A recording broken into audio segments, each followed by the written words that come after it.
So, back at Boardwave Live, we have got another episode in the can, and I think you're going to enjoy this one. We're talking about a journey from the darkest, deepest Cornwall to the city and New York City. Yeah, I think he's a guy that proves that massive success and category domination in tech doesn't need an auspicious background. Absolutely not. And also a man who's made what one might regard as quite a boring topic, compliance, or in his case, RegTech, super interesting and has just infused the sector, led a category. Yeah, and a classic example of doing the right thing at the right time for the right reasons. He spotted that after the global financial crisis, regulation was going to be increasing, and you had to be able to manage that. And again, you'll hear about timing and when or not to put the rocket fuel that so many people around Boardwave Live are talking about, meaning funding, when to add the rocket fuel and when to hold off. So, without further ado, here's Ben Richmond, the founder of Cube.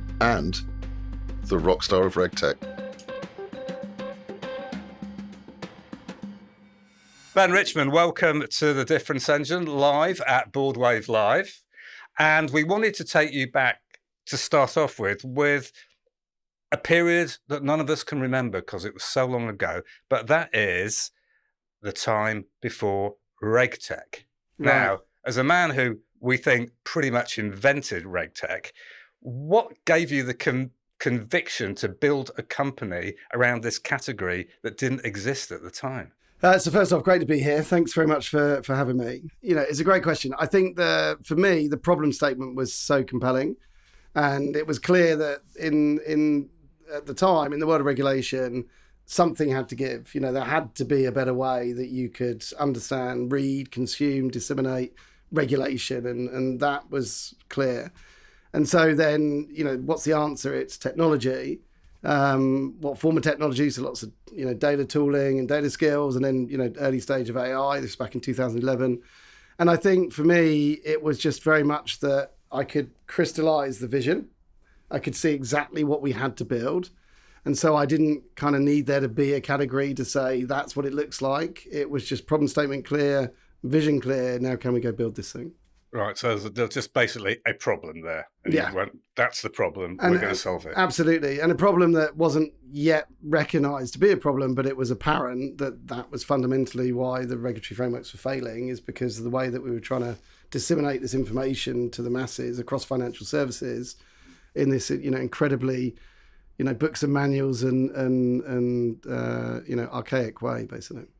Right, and I'm sure we're going to get into a few things from back in the day. This was an interesting period of time. I mean, this was a period of time when it seemed like they gave it a name, the financial crisis. That's right, yeah. Yeah, so interesting timing, even though you didn't know where you were going, the timing felt right?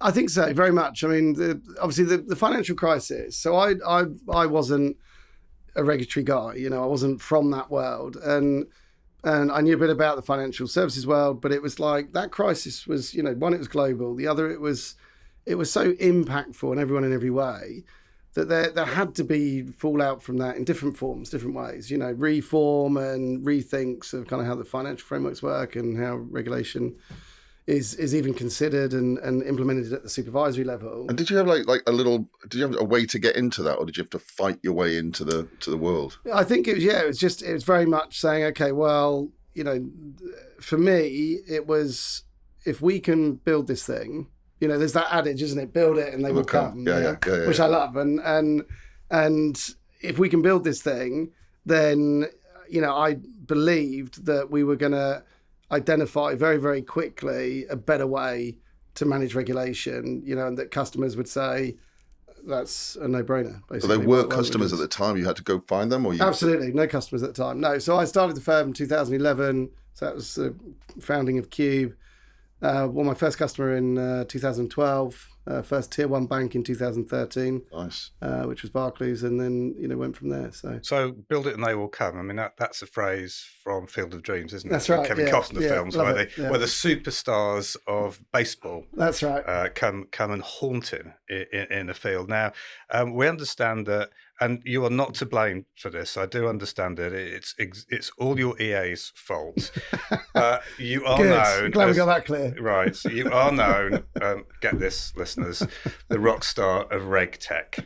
It's RegTech, not RegTech. We're clear on that, It's right? definitely RegTech. Okay, RegTech. Definitely RegTech. Okay. RegTech sounds like some landlord from the East when End. it first came out, it was always talked about as RegTech, and it used to drive me crazy. But it was apparently it was the FCA who coined it back in 2015. Right, sold for all And time. regulatory technology, so RegTech. So, listeners, it's RegTech. Yeah. Now, for those of us who aren't in RegTech, we might think, maybe it's just a little bit dull. But we are with the Rockstar of RegTech here, so we've got to ask you, Ben, how do you bring, what I think people have realised is your characteristic energy and vision to what is essentially compliance? That is a great question, because I think there is definitely a stigma to the world of sort of compliance and risk and it being a bit dull and a bit conservative and maybe a bit boring and so on. But actually, fundamentally, if you really think about the impact of it, it doesn't matter whether it's financial services or whether you're sat in an aeroplane or whether you're about to go eat something at a restaurant. It's all underpinned by legislation and regulation, whether it's health and safety, whether it's food standards, whether it's how, trading is operating on the trading floors and, equities, is being traded and so on. And so it's all very much the fabric of the society. And if we get it right, generally, then people shouldn't lose their houses, like the financial crisis. We should be safer and we should be in a better place.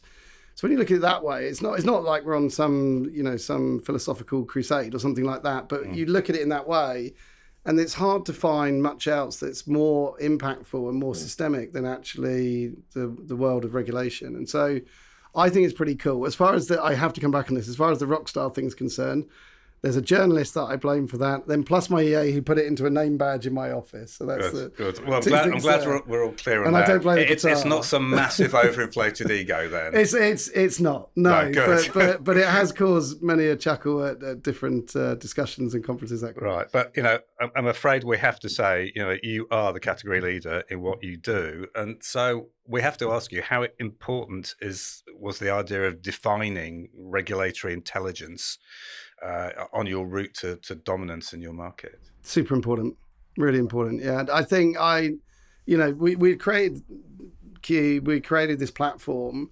You have to be able to call it something. You can't. What's your elevator? And then sort of 3 minutes later, somebody's sort of switched off because they don't really get what you've done. So you have to be able to sort of say, right, this is what this is. And there wasn't a sector. So RegTech, I started Cube 2011. RegTech was a great thing for us. It came 2015. It became a recognition that firms could use technology to go solve regulatory challenges. Right. That's what it did, and it really did. And it sounds so obvious when you say it now. Yeah. But we know putting those thoughts together, and you can tell you spent so long on it. It's just it sounds so obvious in retrospect.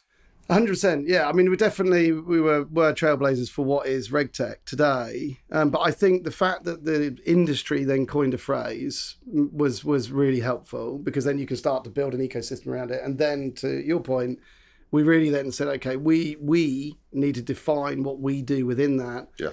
And that's where regulatory intelligence, or automated regulatory intelligence as we refer to it, became a thing. And that was very important. Let me take you to a time before all this. We've just heard an amazing life story sort of thing on stage at the show. And so, when you're talking about where this all came from, the name MISIS came up. Now, we're here at Boardwave celebrating all things European tech, yes, which is truly amazing. MISIS may be a name. I mean, I'm old enough to remember it. People may not have. Can you just take us back to your MISIS days and really, what sparked all of this journey? Yeah, absolutely. Yeah, I mean, MISIS back then was the UK powerhouse in tech, and those days have changed quite a bit. But in the days of Kevin Lomax and That's right. in the stock market, and it was an incredible firm that we could boast about here in the UK. Yeah, and with later followers, Autonomy and so on. But these were the firms that sort of defined sort of the bigger tech ecosystem in UK and Europe, and so.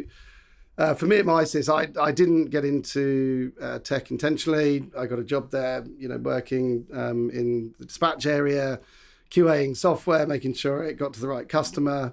And I, really then started to learn for the first time what this world of tech was all about. And it was really, we had, hardware and software. We had the 12-inch diskettes at the time. Yes. Put them in the drive. And it was all COBOL, which is fascinating stuff. And you Really? still runs half the financial infrastructure in this country. Someone tried to get me to code that once. I used to know a lot about COBOL compilers, Yeah, most of which I've now there forgotten. You go. Well, it's a rare skill now, but it's still in demand. So, albeit there's a lot of AI refactoring that going on. So, so it's really like I became very interested in what this was. I learned an awful lot about it. Spent a lot of late nights sort of reading the manuals, and that was really when I started to get into tech. But then really from there, it was the whole the whole millennium thing that really then got me into the world of data. You have to tell us the transition story that we just heard on stage. Oh, okay, the FOMO. yes, okay, yes, indeed, yeah, indeed. So yeah, that's a good one. So so I'm in dispatch and I'm QAing the software, and obviously looking as to where the next next opportunity would come from. And then these guys turned up. This team sort of rolled up in their white Cavaliers. We were just down in Farringdon Road. White Cavaliers and blue, double-breasted suits and big Motorola brick phones. The very first one. FOMO. You kind of had to go on like this. Complete FOMO at this point.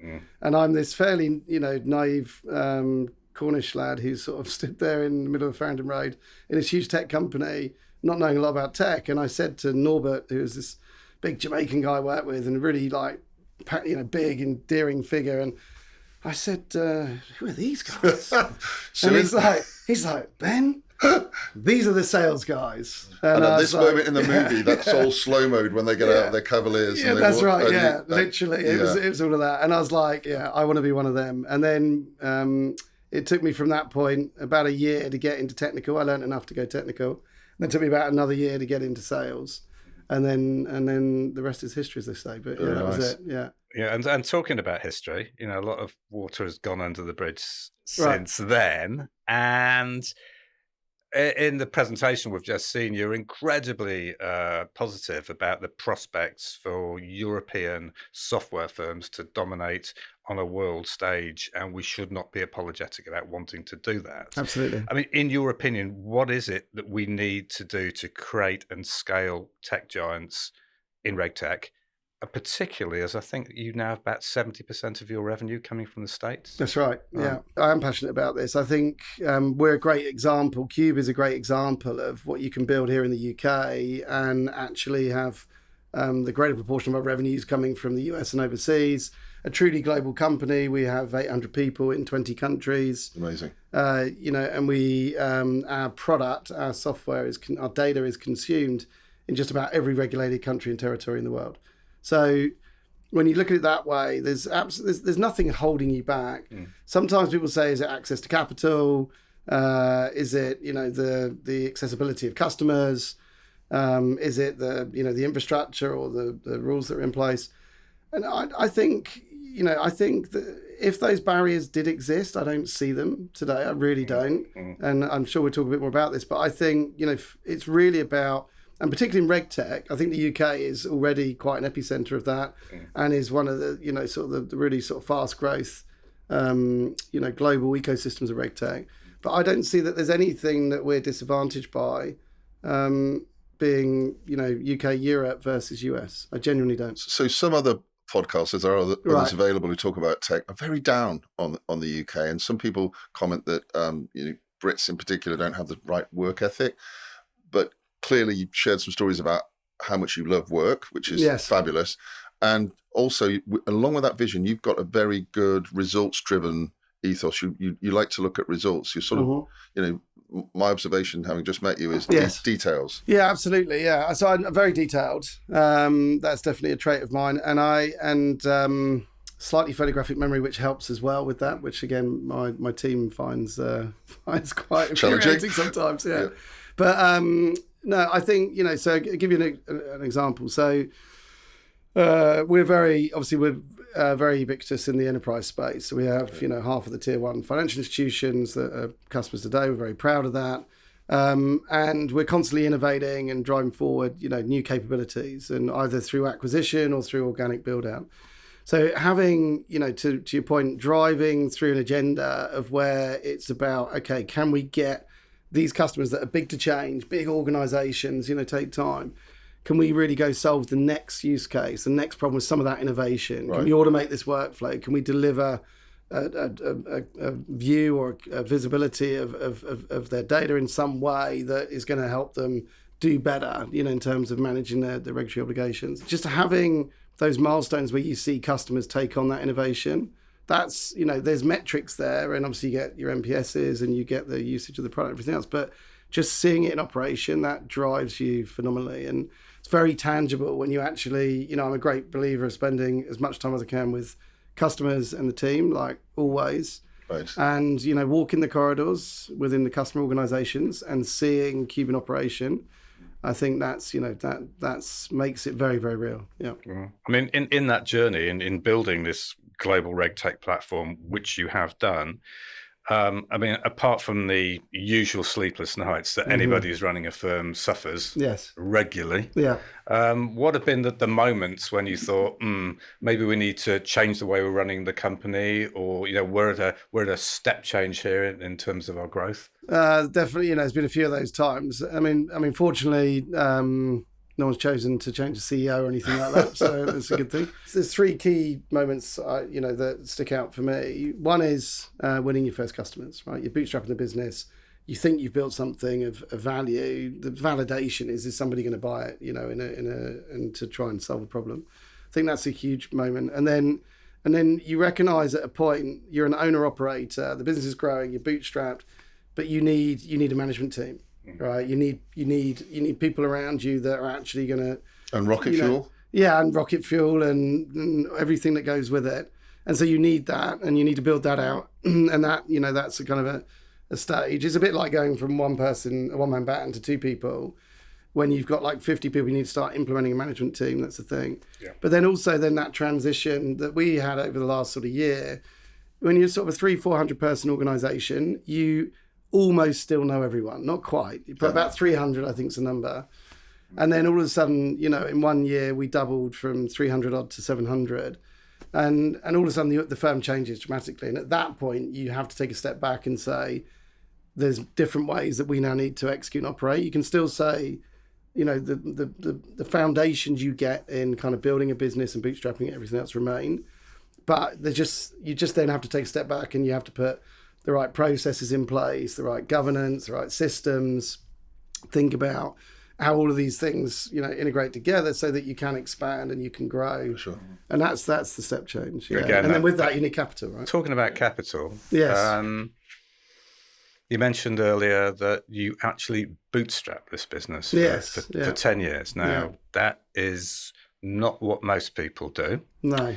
A bit more sense. So why did you do it, and what was it that eventually convinced you that perhaps you should take some other people's money? Yes, for me, I didn't really think to do it any other way, to be honest. When I set out, I was, I'd started running businesses from, just from the age of sort of 21. So and with no capital, phone in a desk and fax machine at the time, and it's, go, sell the solution, implement the solution.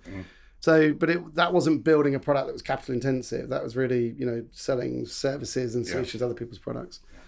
So, but with Cube, it was going to be much more capital intensive because we were building a software platform, building a product. But to me, I just felt like it was, as I said, it was almost a non-decision for me, which was, let's just make this happen. Let's find a way to do it.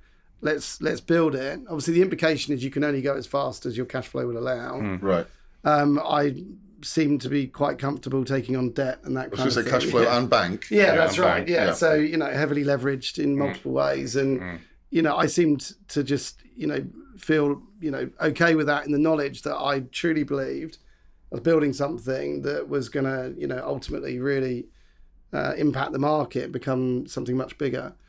And so then when you're on that journey and you start, being successful, you then get opportunities to take money. And I did take some debt through the business, some venture debt and what have you, but there's no sort of equity transactions or anything like that until over 10 years into the business. I was bootstrapping all that way. But there is a step change then. And to me, it really comes down to product market fit. You're just like, you come to a point, if you've been defining a category, which we had, you're always educating the market. You're always trying to help people understand what you can do. The Twist sales them cycles, to your viewpoint. well, the sales cycles are so long, and people are unaware of what you're doing. It's like you need to really sort of help educate and then talk about, okay, well, this is how we can solve for this. When a market really turns on, you have this notion of RFPs coming in, you have this notion of inbound inquiries. And then when you start to really see that ramp, you then have to, you see the addressable market is large, which it is in our space. You see the activity ramping, and then you have to step back and say, do we have a product here that really solves the problem?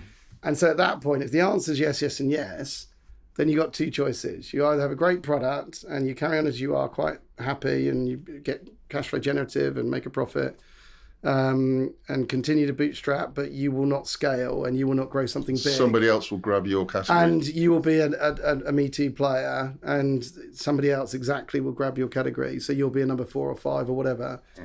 The alternative is you say, now's the time, and I'm going for it, because that's what you want. You want to build something big, and you want to be the number 1 player. And that was it. It was literally that. And it was that moment of time where it's now's the right time. And then we went at it, and then we started raising money. Clearly, that's a really, really important and fundamental decision. Yeah. And you eventually chose, I think, HG Capital was one of your backers. So we had Brigel Milestone came in 22.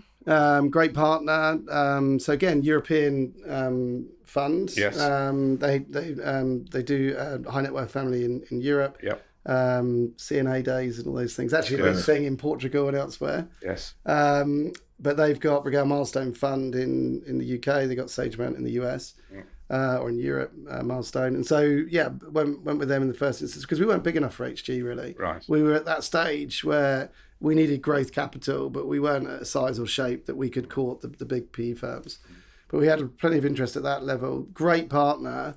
But, fundamentally, the market was going so hot. My appetite, my ambition for the business remains significant. And the M&A opportunity was right there. And it was clear to me that the market was massively fragmented, because RegTech is actually, it's a very, if you're in the enterprise space, a very high cost of sale. It's very laborious, sales cycles. Long. And also you need to build a lot of infrastructure to serve properly. So therefore what you found is you had a lot of innovative companies but couldn't break through. Yeah. And so there was loads of them, there still is. And so to me it was obvious it's going to consolidate. So we needed a bigger brother. We needed somebody who could really come to the table and say, go for it.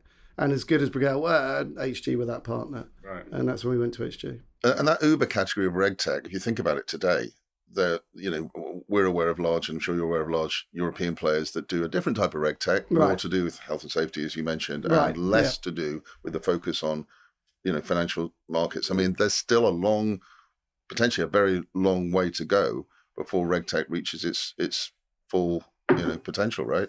I think totally, I think there's a huge way to go. I mean, if you look at it, so talking about Europe and the UK as sort of a world stage for this. I mean, the FCA came up with the term. That's pretty good because it's used globally now. RegTech came we're all right. from A few things like GDPR. A few things. Yeah, there you go. GDPR. There you go. Exactly. Yeah. So we've got all of that. But then if you think about the evolution, when I started Cube, we were doing rudiment, a lot of data wrangling, data work.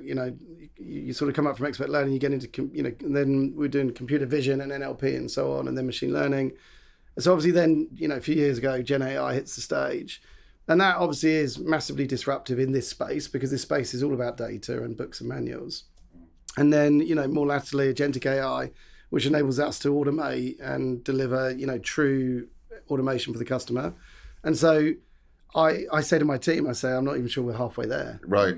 And they, Agreed. and they their eyes sort of, go quite watery, not through the fact that they're just so overjoyed. You haven't just kicked them somewhere. They just Ben, give us a break. Please, no more, not another 15 years. Stop. Yeah, well, I hope you don't give them a break. But in all seriousness, there's just so much to be done. It's incredible. I mean, you have built Cube through a combination of organic growth and acquisition. Yes. So can you talk us through how you make that decision to acquire, and what, in your experience, are the potential pitfalls for others to watch out if they're considering doing the same? Great discussion actually, that one, because it's there's sort of right or wrong with this one. I think there's a couple of things. I think first of all, you got to say, right, if you go in organic, you are going to get distracted. Okay, you can't say we'll do everything we were going to do and we'll go buy some companies. It's just not real. Okay, there's only so many hours in the day. There's only so much thought time you can put into it.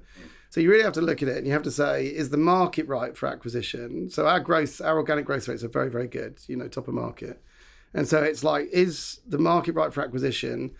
Is there a threat if we don't do this to our position? Is this going to enable us to accelerate, add value, build customer share? And can we execute on this whilst not taking our eye off the prize, even though you're going to get a bit distracted and dilute? So you have to look at the market, you have to look at your position in the market, and then you have to say, right, okay, then do the economics make sense, right? Because it might look great going out and buying all these companies, but if you can't get the financial engineering right and the construct right, where does it really take, the firm, and where does it take the kind of the overall sort of shareholder consideration in the firm as well? And so it's like you have to get the balance of all of those things right. And so with that, for us, it was clear that we were in a market that was heavily fragmented. We had already assumed number one position, really through the organic growth that we had. But it was interesting because when HG came in, I think I bought with Cube 6 or 7 companies now, but with HG in the last 18 months, we bought 4 businesses, right? And they get sort of bigger and bigger generally. So, but what was interesting is we had, when I was, we were out really, pitching Cube and selling Cube, the firm we always used to come up against was Thomson Reuters. Yeah. So the big orange, right? Yeah. And they were always the ones to beat. And so the first acquisition I did with HG was bought the 2 businesses out of Thomson Reuters that we used to compete with, which was the regulatory intelligence business. And then there was another business that they had, which was in Odin, which was insurance intelligence business. And so we had got to the number one stage, but the big orange was still seen as the big orange. And so that probably cemented us into that leadership position, and we sort of became the big blue. And then with that, it was very clear. So that gave us great customer share, which we were, very, it was very impactful for us. But then also it put us in a position where there was another firm, an independent, that we could then take out. And that really helped us amass clients that we could then start to bring onto the platform. Clients were very happy because our platform, frankly, is better in terms of the tech and the data and capabilities. And we're very happy because it gave us even more acceleration in terms of bringing those clients onto Cube. So it made total sense. But for us, it came to those things, but you have to look at it in that way, I think. I mean, the one thing you didn't mention while you were talking there was you've acquired 10 companies or something around that by now. Yeah, something about seven or so. Yeah. There's always the issue of the integration of those companies. Yes. When you've acquired them, they may look great on paper. Yeah. The numbers may look good. They might add to your bottom line. The people look good. The tech looks good. What actually happens when you're racing to dominate a world market? You're buying these companies and you're having to integrate them at the same time you're running very, very fast. Yeah, absolutely. I mean, that is what, certainly what all the investors worry about is that you trip over yourself, and my learnings are the work starts at the point of the press release. That's truly, it's, I know there's all this work to get the deals done and the lawyers and advisors and everything else, but the real work is, okay, we've done the deal, what's next? And people integration, process integration, technology integration, let alone, things like finance, operations, HR, and so on, let alone the long tail of the actual product integration. Yeah. And so you have to kind of build a machine. You have to, first of all, you have to be really clear, right? People and customers are what matter in that situation. You cannot, it's an obvious thing to say, but you cannot take your eye off the ball. And I personally make a point of getting around and seeing everybody on the firms that, coming into Cube and meeting people and spending time with them and just being part of that process is so important. And same with my management team. And then it's the customers. And I sat down with a very important customer of ours told them about an acquisition one time, and he's very straight talker, this guy, American guy, and he sat there and he went, "So what?" And I was like, Oof. "Yeah," and I was like, "Well," and he's like, "But so what?" And the point he was making is, he was like, "Tell me how this help me. How this helps me." Yeah. What you're saying. And we got there. I was like, "Okay, you know that specific thing that occurred. Yeah. We're going to have the benefit of being able to do this, right?" Yeah. He's like, "Okay, well, that's good." But the reality is that you have to be really clear. You know, I think sometimes companies are bought, because it might look good. Fantasy. Yeah, maybe, because, hey, I just bought this company or whatever. But I think you have to be really clear, like, where does this drive the value for your existing customers, not just the new customers coming in. Yeah, right. But yeah, you have to build an integration machine. I mean, we have in the firm today, we have at different levels, probably near 100 people that are involved at differing levels, some full-time roles, some just helping in integrating, constantly. I mean, in the last year, we bought 4 businesses. Yes, that's an incredible story of success so far, and even now accelerating. I mean, you're a lad from a depressed Cornish mining town originally, and you've come an incredible way. What has driven you to succeed in what must have seen when you were younger the completely alien world of finance? Yeah, I had no idea about this world at all. I mean, now I can sit here and I am a reg person, I am a finance person, I am a tech person. You're actually a rock star of RegTech.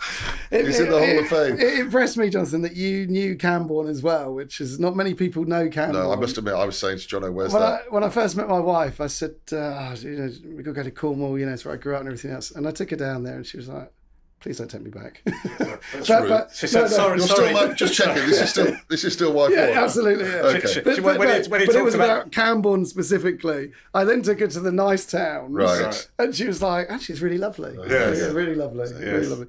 But no, Camborne was Redrick's pretty impoverished towns, and that whole industry came and went. But I there's no rite of passage here. Sometimes you can still feel like the wrong person in the wrong room, if you see what I mean, because you just come from that different world. Do you have that imposter syndrome? Yeah, feeling? sometimes. Yeah. I mean, you can do. Yeah, I mean, even like sat on stage here today, there's some incredibly, there's amazing people in the room, some incredibly sort of educated and career, driven people that have ended up like fantastic, guy from Microsoft who ended up running Microsoft's worldwide sales operations. Yeah. I sat with him last night and I said, what was it like to have 100 billion P&L, Yeah. So yeah, sometimes. But here's the thing. I feel it's an advantage in some ways when you don't have the privilege, right? Like my kids do today. There is only one route, and like you just have to get your head down. You have to work harder than the next person. You have to learn your trade. You have to be smarter. You have to learn it better, and you have to want it more. Yeah. And if that gets instilled, frankly, when you sort of grow up in that environment, and so for me, if you want for that, then then the key thing is taking action and doing it. But I actually think that when you look back, things today where generally in society, kids are more privileged and everything else, you lose a bit of that. I think you're right. I think you're onto something. I listened to a bunch of stories here last year. We had Vishal, Vimaria. Today we had Vishal from Contexio, the privilege of working with, and their backstories are remarkably, they're not, we don't have Silicon Valley here. Yeah. They're not second generation software entrepreneurs. So in Europe, I think that difference helps us to be a little bit more resilient, maybe. I think so. I think there's definitely a resilience. Absolutely. I mean, I think that's sort of inbred in the culture. But then also, as I was saying earlier, we can be, I think, as a nation, sometimes a bit defeatist and just talk ourselves down. And I really, I think, the opportunity for Cubes are fantastic, and it's made no difference whether we were really, in my view, here in the US. Well, I think that is the message of Boardwave Live. It's like, we can do it from Europe. We can. And there's no reason why we shouldn't. Yeah. So any advice for the founders, maybe the folks who can't get in the room here with yourself and the guys who've sort of been there, done that? If you're really starting off, any advice for founders in this in software? I think those things that I talked about in terms of really, learning your space. If you've not naturally come into it, learning your space is super important. It's lonely. Yeah, everyone says that, but it is. If you're a founder, there's only one of you. It's a lonely road, and if you're bootstrapping, it's even more lonely, and you've got to kind of try and Well, the banks will be your friends for a little while. For a little while, yeah, that's right. Yeah, for a point in time. But look, I think for those coming into it, I think there's the core principles, which are those things, and then it's understand where the opportunities are. Right, just really look at the market. There's plenty of capital, plenty of capital. AI is a leveler. Okay. Move faster, think about where you're truly going to innovate. Don't come up with a solution, look for a problem, find a problem and solve it, and know your market and go after your market. And I'm a great believer that you have, doesn't matter whether you're a product guy, a tech guy, salesperson, whatever, you have to get out of bed and you have to sell. You have to be able to compel somebody into your value proposition. And, particularly if you're defining a category, and get them on board. And I think all those traits are really important. And then as the business grows, and your management style evolves, those things, your passion as a founder, has got to always come through how you evolve your management style, how you grow with the company. There's nothing more common than founders getting to points where they're not the right person for the next stage. Right. And that's all about how you grow and evolve. And that is the ultimate mark of maturity, I think, realizing that you are not the person to take your company to the next stage. Right, but it is a responsibility. And it is a thing. And the benefit of having investors is they will be the ones that will, because they frankly know what good looks like better than you do at the next stage. Right. Not because they've run it and done it, it's because they've seen it. Yeah. Some of them may have done it, but they've seen it. So you have to take stock of that as well. And I think that's part of it. Thanks for being so open and sharing so much, a wide variety of topics. I really appreciate your time. Excellent. Thank you both. Enjoyed it.